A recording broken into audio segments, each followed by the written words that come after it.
नमस्कार, आप देख रहे हैं संसद टीवी और मैं हूं आपके साथ अर्चना मिश्रा। संसद का मॉनसून सत्र चल रहा है। सत्र का आज 8वां दिन था।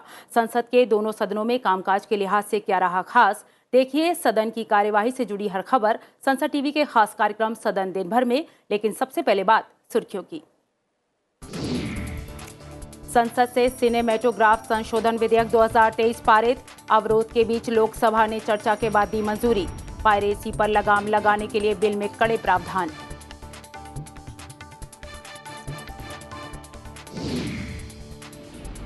अवरोध के कारण संसद के दोनों सदनों की कार्यवाही दिन भर के लिए स्थगित। राज्यसभा सभापति जगदीप धनखड़ ने लगातार गतिरोध पर जताई चिंता। मणिपुर मुद्दे पर नहीं शुरू हो पाई अल्पकालिक चर्चा।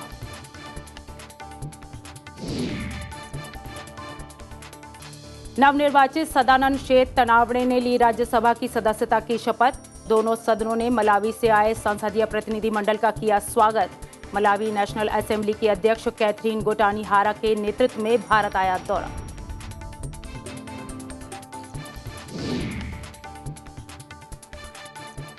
संसद के मॉनसून सत्र के तीसरे सप्ताह की शुरुआत भी गतिरोध के साथ हुई और मणिपुर मुद्दे पर दोनों सदनों की कार्यवाही बाधित हुई। साथ ही कार्यवाही कल सुबह 11 बजे तक के लिए स्थगित कर दी गई। मलावी के संसदीय प्रतिनिधिमंडल का आज संसद के दोनों सदनों में स्वागत किया गया। माननीय सदस्यगण, मुझे आपको सूचित करना है कि आज सदन में विशिष्ट दीर्घा में मलावी गणराज्य के संसदीय शिष्टमंडल के सदस्य विराजमान हैं।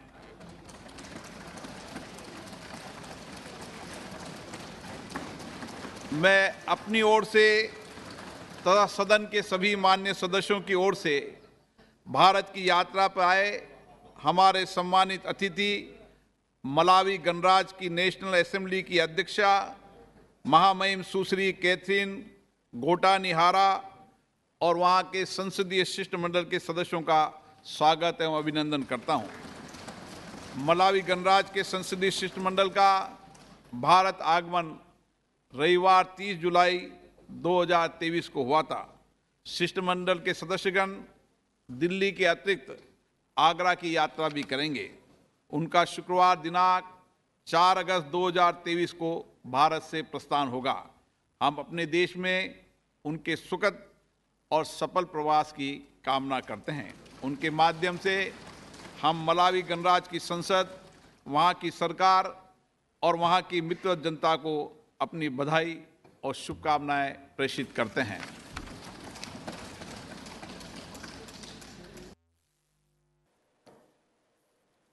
गतिरोध के कारण लोकसभा में प्रश्नकाल नहीं चला और लोकसभा अध्यक्ष ओम बिरला ने कार्यवाही दोपहर 2 बजे तक स्थगित कर दी गई। सुबह 11 बजे जैसे ही प्रश्नकाल शुरू हुआ, विपक्षी सदस्य मणिपुर मुद्दे पर नारेबाजी करने लगे और सदन के बीच में आ गए। लोकसभा अध्यक्ष ने विपक्षी सदस्यों से प्रश्नकाल चलने देने का आग्रह किया। गतिरोध जारी रहने पर सदन की कार्यवाही 2 बजे तक के लिए स्थगित कर दी गई। एक बार के स्थगन के बाद दोपहर 2 बजे सदन की कार्यवाही शुरू होने पर पीठासीन अधिकारी किरीट सोलंकी ने जैसे ही आवश्यक दस्तावेज सदन के पटल पर रखवाए, इस दौरान विपक्षी सदस्यों ने नारेबाजी शुरू कर दी। सिनेमेटोग्राफ संशोधन विधेयक 2023 को पारित करने के बाद सदन की कार्यवाही कल तक के लिए स्थगित कर दी गई। राज्यसभा में मणिपुर की स्थिति पर चर्चा को लेकर सत्ता पक्ष और विपक्ष के सदस्यों ने अवरोध किया, जिसके कारण नियम 176 के तहत अल्पकालिक चर्चा शुरू नहीं हो सकी और 4 स्थगन के बाद सदन की कार्यवाही कल तक के लिए स्थगित कर दी गई। तो सदन दिन भर में अब बात लोकसभा की कार्यवाही से जुड़ी खबरों की।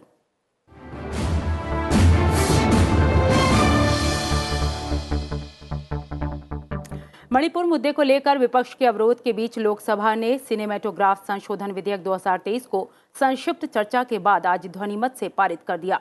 लोकसभा में हुई चर्चा का जवाब सूचना और प्रसारण मंत्री अनुराग ठाकुर ने दिया। उन्होंने कहा कि पायरेसी से हर साल 20 से 22 हजार करोड़ रुपए का नुकसान होता था। इस विधेयक में सिनेमा पायरेसी को रोकने के लिए सजा और जुर्माने का प्रावधान किया गया है। राज्यसभा से इसे पहले ही मंजूरी मिल चुकी है। विभिन्न सदस्यों ने भी चर्चा में हिस्सा लिया और अपने अपने विचार रखे। जब मैं फिल्म इंडस्ट्री की बात करता हूं तो मैं केवल इस बिल को हीरो हीरोइन या उनके हितों तक नहीं है। ये पूरे फिल्म इंडस्ट्री के एक स्पॉट बॉय से लेकर एक मेकअप आर्टिस्ट से लेकर एक कोरियोग्राफर हो, जूनियर आर्टिस्ट हो, डांसर हो, कोई भी हो, पूरी इंडस्ट्री के साथ जुड़े लाखों लोगों के हित में इसको लेकर आए हैं। देश की अर्थव्यवस्था और देश की सॉफ्ट पावर के साथ जुड़े हुए इस विषय को लेकर एक बहुत महत्वपूर्ण बिल है। पूरी फिल्म इंडस्ट्री वर्षों से मांग कर रही थी कि पायरेसी की समस्या से मुक्ति मिले और सरकार इस बिल में संशोधन करे। आज मुझे कहते हुए इस बात का गर्व होता है कि नरेंद्र मोदी जी की सरकार में, एनडीए की सरकार ने फिल्म वालों के हित के लिए और देश के हित के लिए आज बहुत बड़ा संशोधन इस बिल में करने के लिए लाए हैं। लोग फिल्म बनाते हैं, पैसे लगाते हैं और एक झटके में कोई आता है, उनका वीडियो बनाता है, पायरेसी करता है और उनकी सारी कमाई जीरो हो जाती है। 20,000 करोड़ रुपए का हर साल नुकसान होता है हमारे देश में ऐसे सिनेमा बनाने वालों को। तो इसके लिए मैं बहुत धन्यवाद करता हूं कि बहुत सारी ऐसी चीज़ें इस बिल में है जिससे पायरेसी को रोक पाएंगे। इन्होंने जो UA7, UA13, UA16+, इसके लिए भी मैं समझता हूं सरकार का भूरी भूरी प्रशंसा होना चाहिए, तारीफ होना चाहिए। जैसे कि OTT प्लेटफॉर्म बिल के दायरे से बाहर अगर कोई अनसेंसर्ड फिल्म OTT पर प्रसारित हो तो क्या होगा, इस पर या तो नियम और विनियम बनाते समय ध्यान रखना जरूरी है या फिर इस समस्या का समाधान इस विधेयक के माध्यम से होना चाहिए। स्पॉटमैन जो हमारी सेवा वहाँ पर आर्टिस्टों की करते हैं, या मेकअप आर्टिस्ट है, टेक्नीशियन है, लाइटमैन्स हैं और जूनियर आर्टिस्ट हैं, डांसर्स हैं, कोरियोग्राफर हैं, प्रोड्यूसर्स, जिनके लिए ये बिल बहुत महत्वपूर्ण रखता है। इतने लोगों को चलाने वाला जो व्यक्ति है, जो प्रोड्यूसर है, पिछले बार जब हम पिछले सालों में देखते हैं 10 साल तक जो राइट्स उन्हें दी जाती थी, हर 10 साल में उन्हें जाके उसका रेनोवेशन कराना पड़ता था, वहाँ पर करप्शन होता था, अपने अपने हिसाब से सब चीज़ें काम होती थी।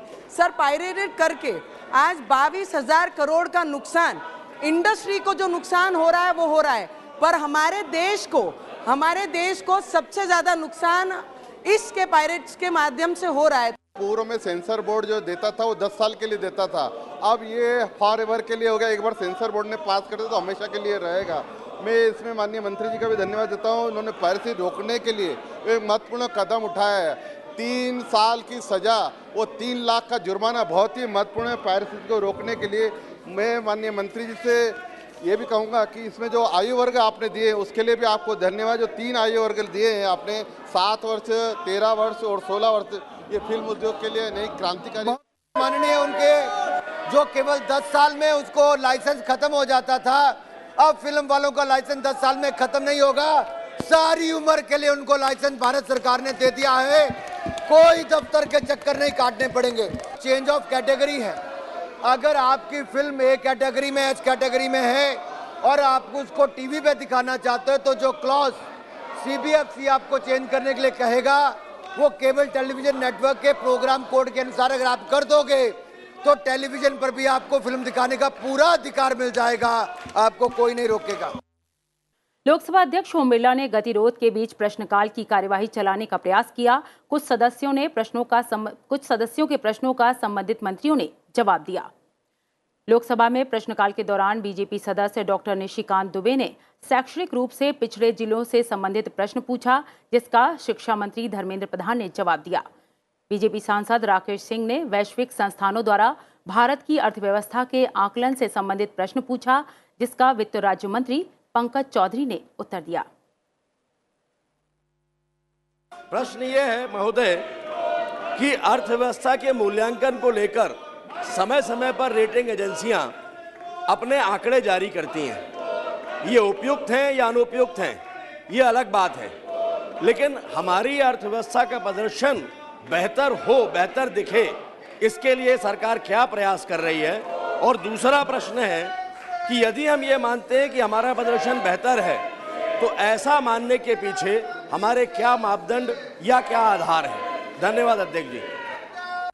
माननीय सभापति महोदय, मैं माननीय सदस्य को बताना चाहता हूं कि जब से हमारी सरकार बनी है, देश के माननीय प्रधानमंत्री जी के नेतृत्व में इस दिशा में गंभीरता से काम करना शुरू किया है। अगर आप देखें तो make in India to make in manufacturing in India, startup India, जो 29 श्रम कानून थे उनको सरलीकरण करके 4 लेबर कोड बनाया गया। इस देश में तो ऐसे ऐसे कानून थे जो कहीं ना कहीं हजारों वर्ष पुराने थे, और चर्चिल का सिगार के असिस्टेंट जैसे भी कानून थे। ऐसे हजारों कानून को हमने समाप्त किया ताकि सरलीकरण हो सके। वन नेशन वन टैक्स के हिसाब से जीएसटी लागू किया सफलतापूर्वक, और इनकम टैक्स में जो समस्याएं थी फेसलेस की सफलतापूर्वक लाया गया। वहीं पर पीएलआई स्कीम लाई गई, राष्ट्रीय मुद्रीकरण पाइपलाइन को लाया गया, पीएम गति शक्ति का शुभारंभ किया गया। इस संरचना सुधारों के अतिरिक्त भारत सरकार ने पूंजीगत व्यय बढ़ाने पर अभूतपूर्व जोर दिया है। इसी कारण हमारी सकल पूंजी निर्माण में अत्यधिक वृद्धि हुई है, और इसका गुणात्मक अर्थव्यवस्था की मजबूती के रूप में दिख रहा है। और इन्हीं सभी कारणों से मैं कह सकता हूं कि हमारी अर्थव्यवस्था तेज गति से बढ़ रही है। जहां तक दूसरा सवाल है कि किस आधार पर हम कह रहे हैं कि 2022 में, इसके पहले जब कोविड की महामारी पूरे दुनिया पे छाई थी, उसमें भारत भी अछूता नहीं था, लेकिन उस समय भी अगर देखें तो 2022 में वास्तविक जीडीपी जो 7 की दर से बढ़ी, जो वर्ष के दौरान दुनिया के सबसे तेज बढ़ती हुई अर्थव्यवस्था में से एक है। इस प्रकार भारतीय अर्थव्यवस्था की ग्रोथ रेट काफ़ी अच्छी है। विकास की अर्थव्यवस्थाओं की तुलना में भारत में ब्याज दरें भी बेहतर हैं। दूसरा, पैसा खर्च करने के बाद भी मैक्सिमम जितने स्कूल राज्य सरकार चला रहे हैं, खासकर मेरे झारखंड में सर, उसमें शिक्षकों की भारी कमी है। दूसरा, रूसा से जो पैसा देते हैं, जो माननीय मंत्री जी ने कहा है, बिल्डिंग तो रूसा से बन जाता है, लेकिन शिक्षक नहीं है, और शिक्षक नहीं होने के कारण न स्कूल में पढ़ाई हो पा रही है, न कॉलेज में पढ़ाई हो रही है। इन दोनों चीजों के लिए माननीय प्रधानमंत्री जी, मुझे पता है कि ये कंकरेंट लिस्ट में है, माननीय प्रधानमंत्री जी की जो नई शिक्षा नीति है उसमें भारत सरकार कैसे इस 374 डिस्ट्रिक्ट को एजुकेशनली फॉरवर्ड बनाएगी। अध्यक्ष महोदय, माननीय सदस्य ने सही कहा है। शिक्षा एक कंकरेंट लिस्ट में नामांकित विषय होने के कारण भारत सरकार की दायित्व रहती है आर्थिक अनुदान देना, लेकिन उसकी क्रियान्वयन करने की दायित्व मूलतः राज्य सरकार की है। लेकिन ये सारे के बावजूद अभी जैसे परसों प्रधानमंत्री जी ने भारत में स्कूलों को और आगे बढ़े, पीएम श्री स्कूल की 6207 स्कूल को पहला किस्त की भी आर्थिक अनुदान दिया। लोकसभा में आज प्रश्नकाल के दौरान संबंधित मंत्रालय की ओर से कई सवालों के लिखित जवाब दिए गए। कांग्रेस सांसद सप्तगिरी शंकर उलाका ने शिक्षा मंत्री से सवाल किया कि ओडिशा के जैतपुर में केंद्रीय विद्यालय की स्थापना में विलंब का क्या कारण है और क्या समय सीमा तय की गई है। जिसके लिखित जवाब में शिक्षा मंत्री धर्मेंद्र प्रधान ने सदन को बताया कि वर्तमान में ओडिशा में 66 केंद्रीय विद्यालय काम कर रहे हैं। जैतपुर जिला कोरापुट में एक नए केंद्रीय विद्यालय की स्थापना का प्रस्ताव प्राप्त हुआ है, जिससे कि संबंधित जांच प्रक्रिया विभिन्न चरणों में है। टीएमसी सांसद सौगत रॉय ने वित्त मंत्री से सवाल किया कि आरबीआई की भारतीय रुपए के अंतर्राष्ट्रीयकरण की रिपोर्ट का ब्यौरा क्या है। इसके लिखित जवाब में वित्त मंत्री निर्मला सीतारमण ने बताया कि भारतीय रुपए के अंतर्राष्ट्रीयकरण संबंधी मुद्दों की जांच करने और आगे के रास्ते के संबंध में सुझाव देने के लिए आरबीआई के एक अंतर आईडीजी यानी विभागीय समूह का गठन 2021 में किया गया था। आईडीजी ने अपनी रिपोर्ट आरबीआई को सौंप दी है। कांग्रेस सांसद शशि थरूर ने शिक्षा मंत्री से सवाल किया कि क्या सरकार ने राज्य सरकारों को सरकारी विद्यालय में प्रवेश या किसी कल्याणकारी योजना के लाभ के लिए आधार कार्ड प्रस्तुत करने पर जोर न देने के लिए कोई सलाह या चेतावनी जारी की है। जिसके लिखित जवाब में शिक्षा मंत्री धर्मेंद्र प्रधान ने जानकारी दी कि स्कूल साक्षरता शिक्षा विभाग ने 29 जुलाई 2021 को एक अधिसूचना जारी की थी, जिसके मुताबिक यदि कोई बच्चा प्रमाणीकरण कराने या आधार संख्या के होने का प्रमाण करने में विफल रहता है तो किसी भी पात्र बच्चे को केंद्र प्रायोजित योजना समग्र शिक्षा के लाभ से वंचित नहीं किया जा सकता। अन्य दस्तावेजों के आधार पर प्रमाणित किए जाने के बाद लाभ प्रदान किया जाएगा और सभी राज्यों को जारी दिशा निर्देशों में इस बात की सूचना दी जा चुकी है।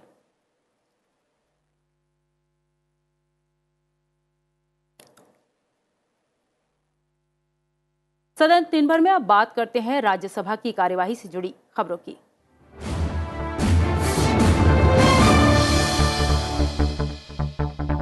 राज्यसभा में मणिपुर की स्थिति पर चर्चा को लेकर जारी अवरोध को लेकर प्रश्नकाल और शून्यकाल की कार्यवाही नहीं चल सकी। राज्यसभा की कार्यवाही शुरू होने पर गोवा से भारतीय जनता पार्टी के नवनिर्वाचित सदस्य सदानंद शेत तनावड़े ने उच्च सदन की सदस्यता की शपथ ली। सभापति ने उन्हें शपथ दिलाई।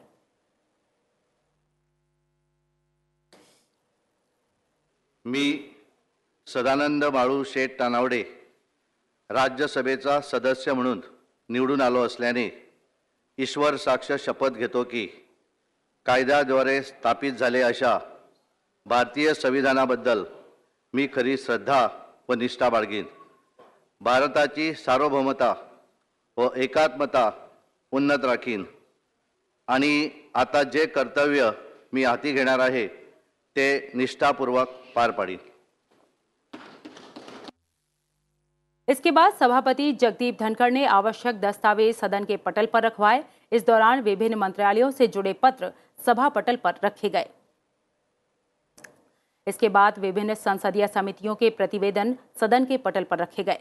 इसके अलावा मंत्रियों के वक्तव्य भी पटल पर रखे गए। इसके बाद सभापति ने नियम 267 के तहत मिले नोटिस की जानकारी दी। सदन के नेता पीयूष गोयल ने कहा कि सरकार मणिपुर के मुद्दे पर चर्चा कराने के लिए तैयार है, लेकिन विपक्षी सदस्य सदन का समय बर्बाद कर रहे हैं और मणिपुर की स्थिति को लेकर चर्चा पर सहमति नहीं बनी है। सदन की कार्यवाही दोपहर 12 बजे तक के लिए स्थगित कर दी गई।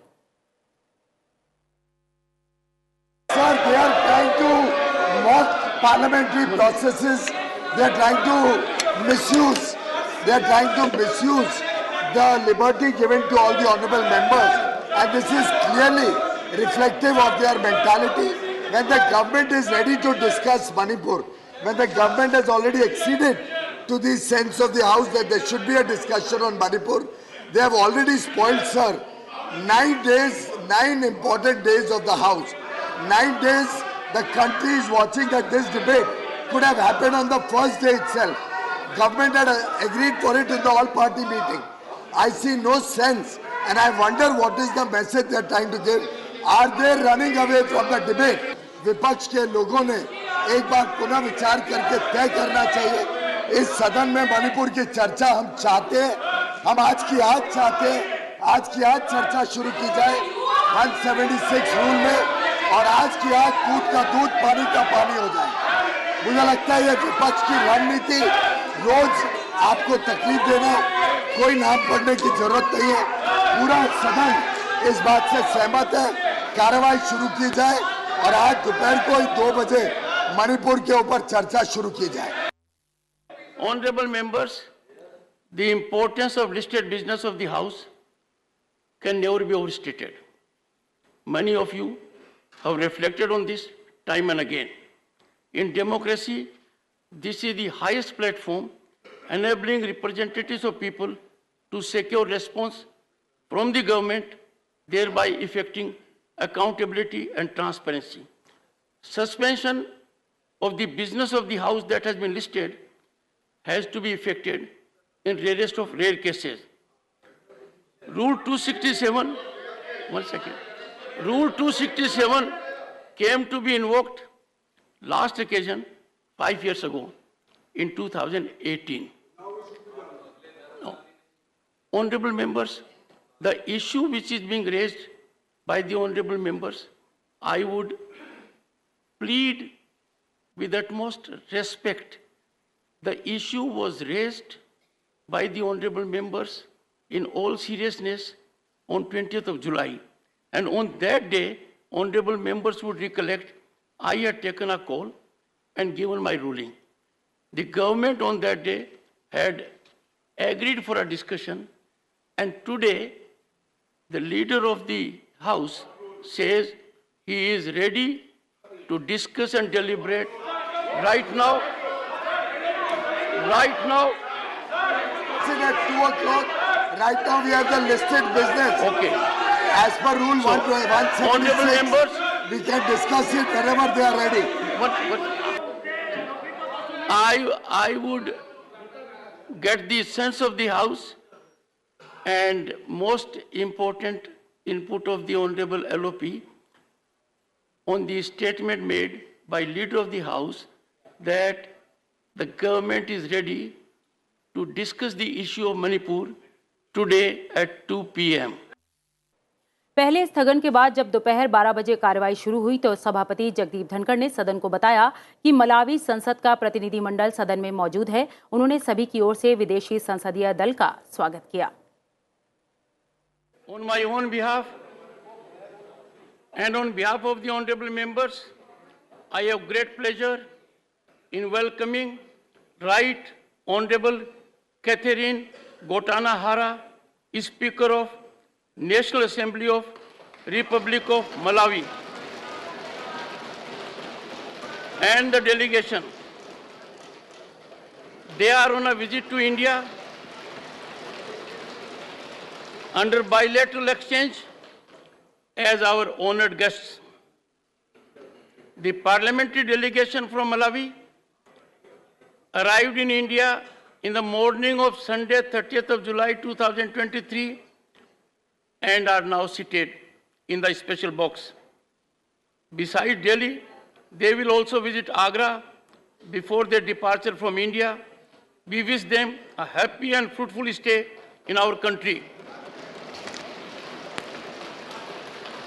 Through them, we convey our greetings and best wishes to the members of Parliament, the government, and the friendly people of the Republic of Malawi.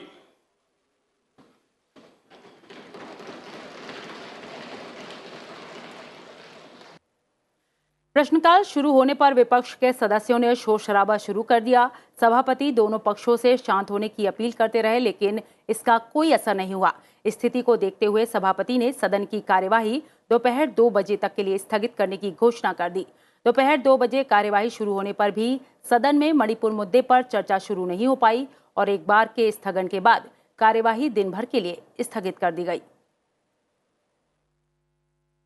The entire nation is watching us. The government is ready for a discussion on Manipur. We want to start discussion right now.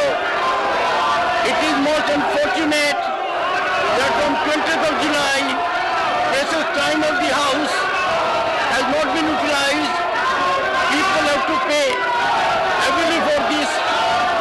We are ridiculing ourselves, sending a very, very dangerous signal to the world outside. As upper house, it is our prime obligation to set an example of serving public interest. We are far from it at the moment. I appeal to all the members to kindly take their seats so that we can discuss the listed business, and that is issue in Manipur. Manipur में चर्चा के लिए आपने अनुमति दे चुकी है। मेरा निवेदन इतना ही है, अगर मणिपुर में ये रियली सीरियस है तो ये पॉलिटिक्स अगर नहीं करना चाहते हैं तो चर्चा शुरू करने दो सर। हम तुरंत चर्चा करने के लिए तैयार है। और हमारा गृह मंत्री जो 3 से ज्यादा दिन तक उधर रुके हुए थे, हमारा MOA state for home, he was there for 23 days. It never happened during their period. So we are ready for the discussion, sir. Right now, we government is ready for the discussion. Whether they are serious or not, let them tell it to the country. Rajya Sabha में आज गतिरोध के बीच प्रश्नकाल के दौरान कई सवाल पूछे गए, जिसका संबंधित मंत्रियों ने जवाब दिया। प्राकृतिक गैस, नेचुरल गैस बढ़ाने का कोई प्रयास चल रहा है क्या? और माननीय मंत्री जी बताने की कृपा करें कि कोयले से गैस उत्पादन के लिए सरकार की कोई योजना है, और है तो इस पर कितना खर्च किया जाएगा? We are constantly endeavoring to increase both the domestic production of natural gas, because we have not allowed any shortfall or any even a slight shortfall to come in the face of consumer. Sir, by the way, liquefied petroleum gas is consumed in kitchens, in household, whereas natural gas is used for industrial purposes, for fertilizer, it is used for automobiles, etc. गरीबों का जीवन आसान करने के लिए प्रधानमंत्री उज्ज्वला योजना के अंतर्गत अब तक कितने कनेक्शन मुफ्त में दिए गए हैं और उनमें रिफिल भी कुछ किए गए हैं, तो उनकी संख्या क्या है और कितनी राशि उस पर व्यय हुई है? So the facts in respect of this query are all in the public domain. I'm very happy to inform the House that since the scheme was started, the total number of connections under Ujjwala, which is a scheme designed to provide relief to our citizens who are in the economically weaker section or in the below poverty line, this has gone up to 9 crore 60 lakhs, sir. 9 crore 60 lakhs, and during the COVID pandemic, we supplied 3 free cylinders to all Ujjwala beneficiaries. Equally, sir, I want to tell the honorable member that the consumption both of LPG overall has increased dramatically, and I gave some figures from 14 crores in 2014 to 33 crores now. Under Ujjwala also, the consumption per person has gone up from 3 to 3.7. Now an average family of 4 people would consume that. So the consumption is increasing both under Ujjwala, and the government, in order to mitigate and to help our brothers and sisters who come under the economically weaker section, we are also supplying a 200 rupees subsidy which goes directly to the beneficiary, initially given by the oil companies and then reimbursed to them, sir. The prices of the LPG cylinder has increased. But sir, the Ujjwala gas program enunciated by Honorable Prime Minister has benefited most of the poorer section of people in northeastern region.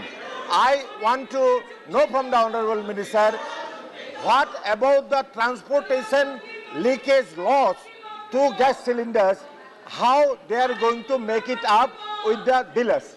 We are dependent on our consumption on 60% on imports, and the Saudi contract price has gone up from $400 a metric ton to $700 a metric ton. It remained at $400 a metric ton, went up to $700, then remained at $700 a metric ton for 2 full financial years. For this time, for the first time, this quarter, it has come down a 400. But in the interim, sir, our oil marketing companies incurred a loss of 28,000 crores. So whilst the international price went up and we are dependent on imports, we did not pass on the entire extent of the international price increase to our consumers. In the process, the companies incurred a loss, and I'm very happy to inform you that we had to we took that loss into account and we reimbursed 22,000 crores out of the 28,000 they were.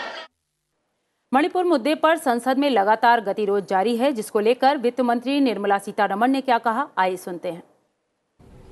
हमें बहुत दुख लगता है कि opposition जो पिछले 8 दिन से लगातार मणिपुर के ऊपर चर्चा चाहती थी, आज मणिपुर के चर्चा जब शुरू हो रही है, भाग रहे हैं। The opposition is running away. They have been demanding, even under 176, the names of the opposition leaders which are found in today's list of business consists of names of the opposition leaders.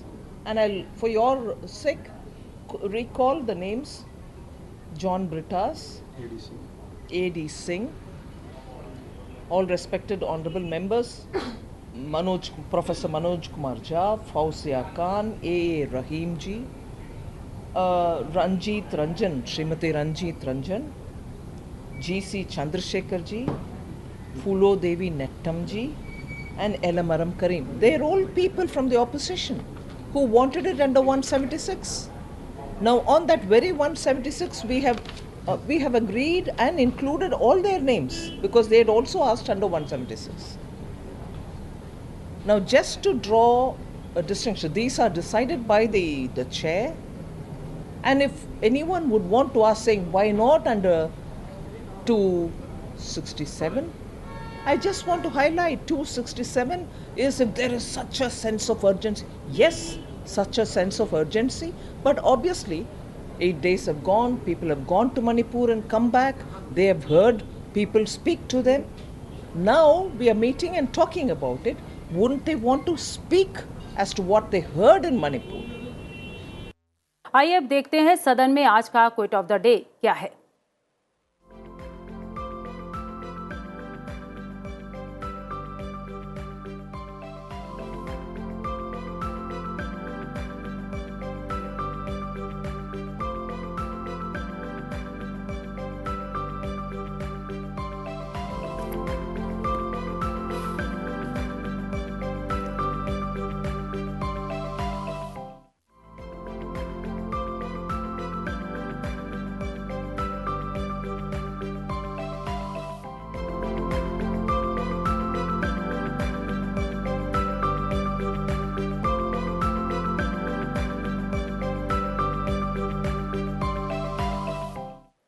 कार्यक्रम सदन दिन भर में आज के लिए बस इतना ही। मुझे दीजिए इजाजत। आप देखते रहिए संसद टीवी। नमस्कार।